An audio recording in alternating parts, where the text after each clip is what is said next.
Hello everyone, welcome back to Project Petrolhead. I hope it's welcome back anyway. If this is your first one, hello.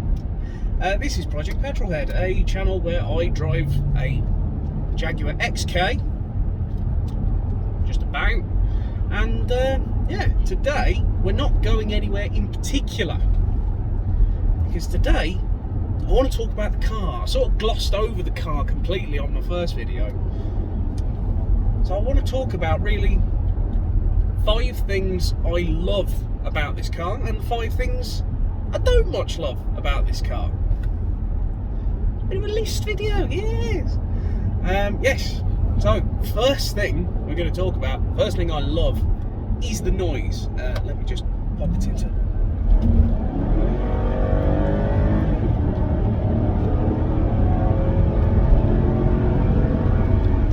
Yes. That noise. Yeah, the noise is incredible. I'm going to edit it in from outside the car now because it's even louder outside of the car.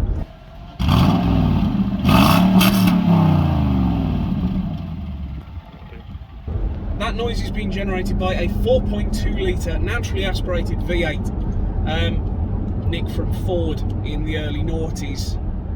Probably earlier than that, actually, considering it was in the old XK as well, but we'll gloss over that. It's fantastic. It's just beautifully hard-edged when you get up it. Once you drop it back into comfort, so it all shuts up, it's all quiet and lovely, and you can't really hear it. If you sat outside it while it's idling, it just gets this wonderful lumpy muscle car idle. That's fantastic. I really do love it. It's quick too.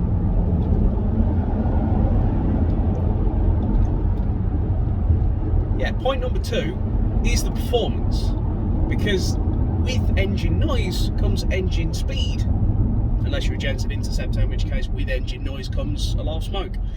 No, this is quite a fast car, actually. 310 horsepower. On paper doesn't sound like a lot, especially considering that, you know, the base spec F-Type gets 380 horsepower. More than that now, I think it's like 450 now that they've scrapped the V6 one. Yeah, that lack of power is sort of compounded by the fact that it's actually quite light. It's 1700 kilos there or thereabouts. I'll put the actual number on screen there. Yeah, so it's surprisingly light, given that it's a big 4-seater GT car. There's seats behind me. But yeah, it's all aluminium construction, so it is not too bad. The power to weight ratio is better than you'd think.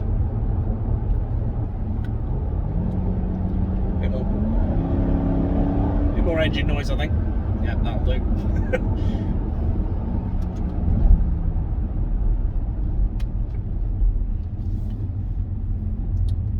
Top one.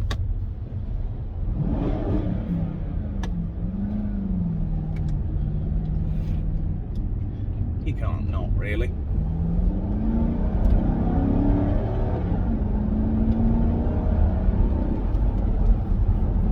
Point number 3, thing that I love, number 3, is the way it looks. Because, oh God, it's so gorgeous. I'm going to cut in some shots, hopefully, of the outside of this car, so you can see just how good it looks, because my goodness. The best bit about driving this car is occasionally you'll drive it past a shop window or something like that, and you'll see your own car reflected in the window, and it's just, oh, it's brilliant. It really is. Point number 4 is the way it handles. It's not a Lotus Elise. That's, you know, it was never going to be a Lotus Elise. 1700 kilos might be light for what it is, but it's not light. But that being said, it does have enormous tyres on it. 305s at the rear, 285s I think at the front. 285s at the front! So when you approach a corner, the cornering is very simple. You point the car at the corner and then you go round it. There's no braking, there's no tyre squeal, there's no understeer, there's not really much oversteer unless it's really wet. It just sort of gets on with it. I've not really found much that can unstick it, apart from when the rain is torrential and you've got the TC off, which I've definitely never done. I wouldn't do that. Yeah, it's surprisingly competent at staying on the straight and narrow, which is nice.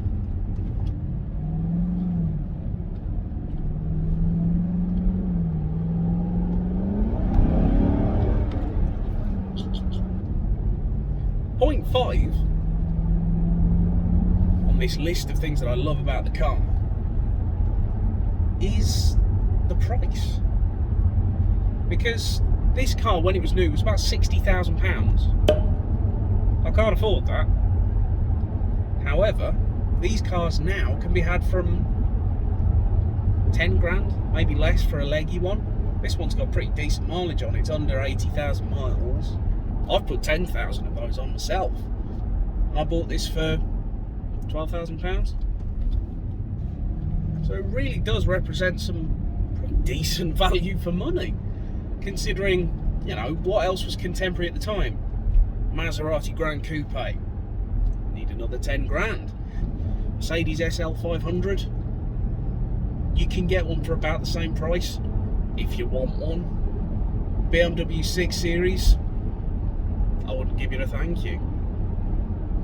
And an Aston Martin Vantage, about 3 times the price. So really, it's pretty good value, considering you get this car, all of it, the engine included. Shall I give you some more engine? I think I shall.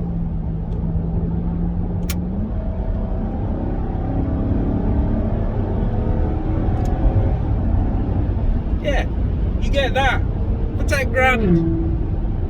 You don't get a motorbike.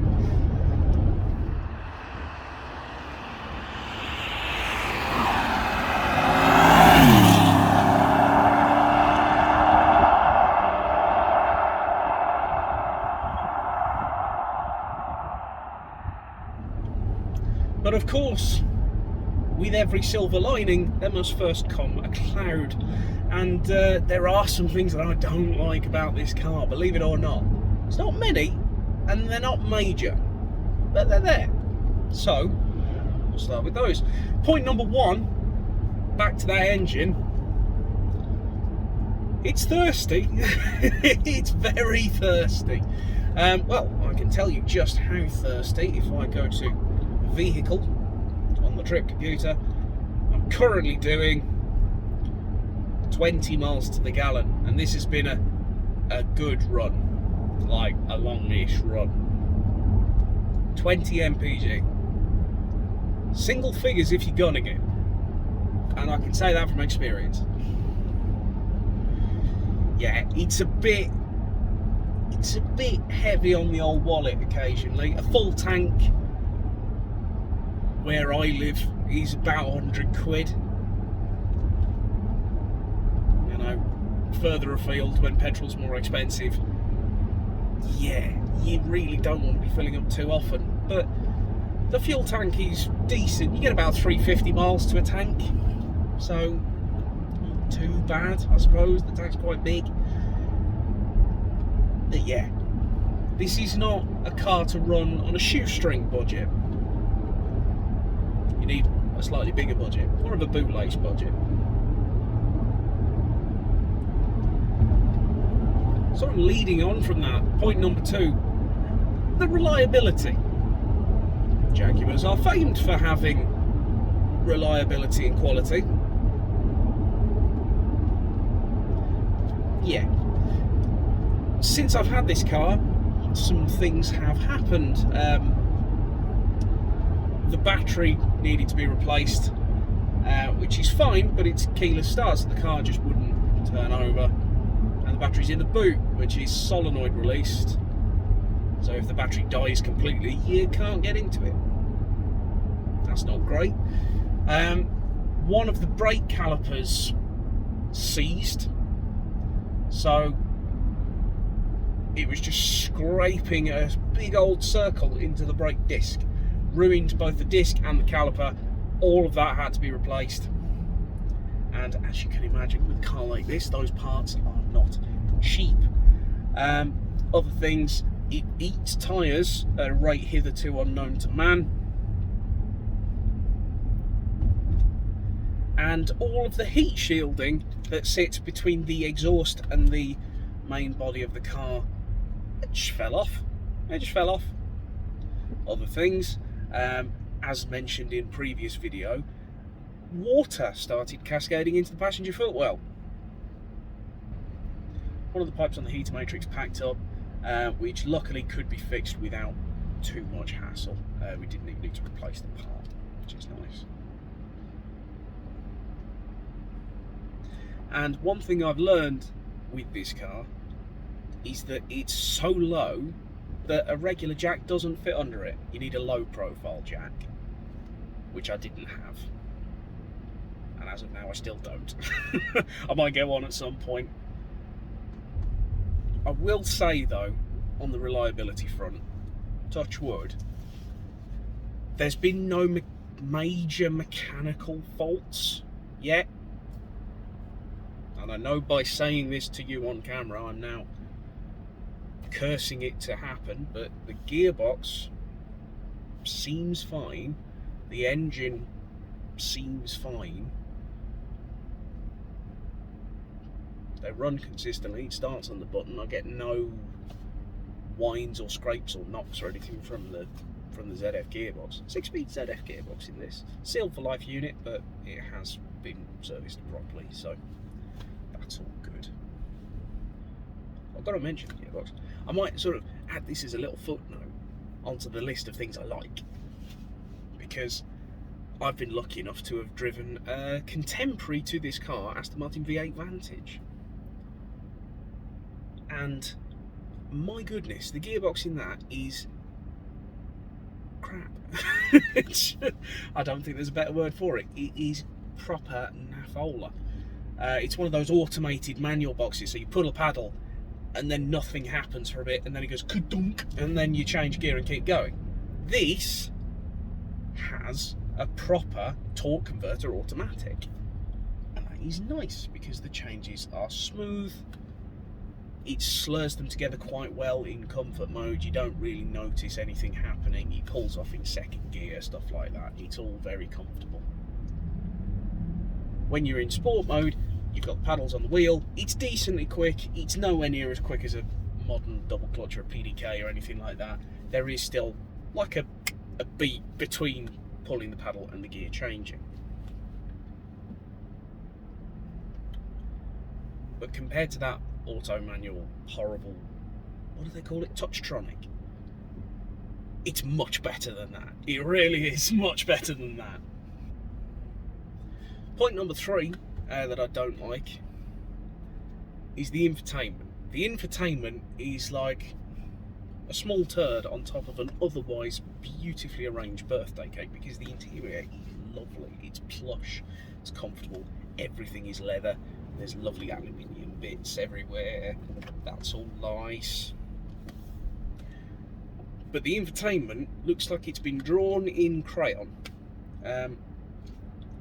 I shall cut in some bits of the nav and the other sort of trip computery bits. It makes old-fashioned noises when you touch things. Listen. Bip. Touch another thing. No, it doesn't even work. Bip. There we go. Yeah, it's a bit old school, and it's quite funny to me that they kept using this nav unit until the F-Type. The F-Type has, the early F-Types have the same nav as this, which I quite like. It just shows you that Jaguar do indeed have a budget of about 50p.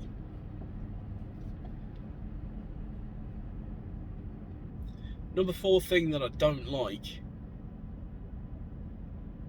because it's really annoying, is the fact that there's a little bubbly bit of paint on the driver's door. It shouldn't be doing that. A, because all aluminium, so it doesn't rust, or it shouldn't rust anyway, unless Jaguar ended up buying like cheap Russian aluminium that is actually steel. And B, it means I've got bubbles in the lovely, lovely paint. This is Frost Blue Metallic, the colour on this car. I think it looks gorgeous, especially considering most of these are either in like black or silver. Just give it a bit of colour.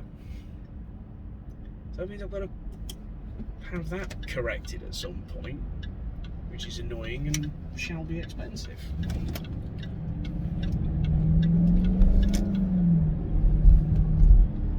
And the fifth and final thing that I don't like about this car is the practicality. The boot is massive. The boot is absolutely huge. You can fit 2 suitcases in there, no problem, like proper size suitcases. However, this car builds itself as a 2+2. 2 seats at the front, 2 seats in the rear. You cannot, under any circumstances, fit people in the back. I'm not a tall man. I'm, 5'10" and a bit, 5'11" on a good day. Depends what shoes I'm wearing. And there is approximately an inch between the back of my driving seat and the front of the passenger seat. No one's getting the legs in there. You'd have to have nothing below the waist if you wanted to sit in the back of this thing on anything more than a long journey. And also there's no headroom there as well, to the point where there's a little sticker on the boot lid saying, don't shut the boot too hard, you might decapitate the person in the back seat. I love that sticker. It makes me chuckle every time I see it. But yeah, I've never had anyone in the back of this car. I tried to sit in the back of the car once, just out of a case of morbid curiosity. It didn't work. But it does give you room to just chuck stuff on the back seat. I've usually got a coat on the back seat or empty wrappers because this car is a bit of a bin. Yeah, it's a minor list. It really is.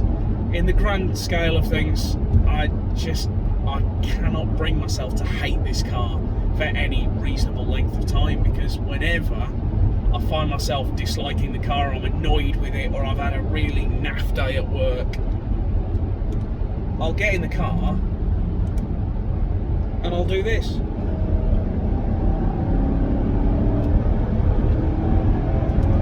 And suddenly, things ain't too bad. It just puts a grin on my face every single time I look at it. I don't even have to be driving it. I just open the blinds, look at it out the window, because I have to park it on the street. It's a whole thing. It's annoying.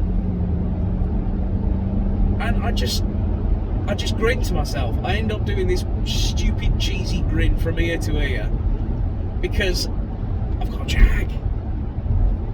I've got a Jag. And not just any Jag, it's a big V8 coupe Jag, and it just looks really cool. It's just a brilliant car. As circumstances go, I don't know, you may not be aware of this, this is my daily driver. I don't have another car at the moment. I'd like one because it'd probably be cheaper to run. But this is my only car, and I wouldn't have it any other way. I really wouldn't. It eats me out of house and home, thanks to its frivolous petrol habit, and you can't ever give anyone a lift anywhere because, there's no seats in the back. There are, but there aren't. And it's massive, and it doesn't really fit into a car park space. But I don't care, because it's my Jag. And I love it, and I love it to the ends of the earth.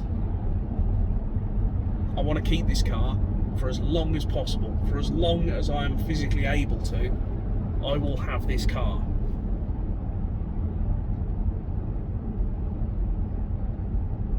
I think if I ever do come to sell it, if circumstances change and I have to, it'll break my heart. Because I wouldn't have this in my life.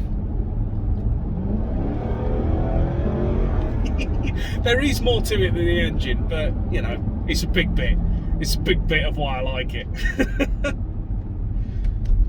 So yes, thank you for watching this rambly, slightly weird, slightly self-indulgent video about this car that I've got.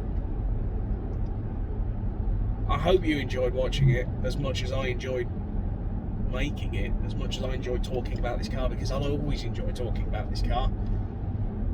If you did enjoy it, chuck us a like. Click the little red thing that says subscribe on it, maybe. You know, more stuff about this car. We'll be getting into the minutiae of, you know, when it inevitably breaks. We've got more trips coming up, because my last video where I did a trip to Yorkshire did all right. Didn't expect it to.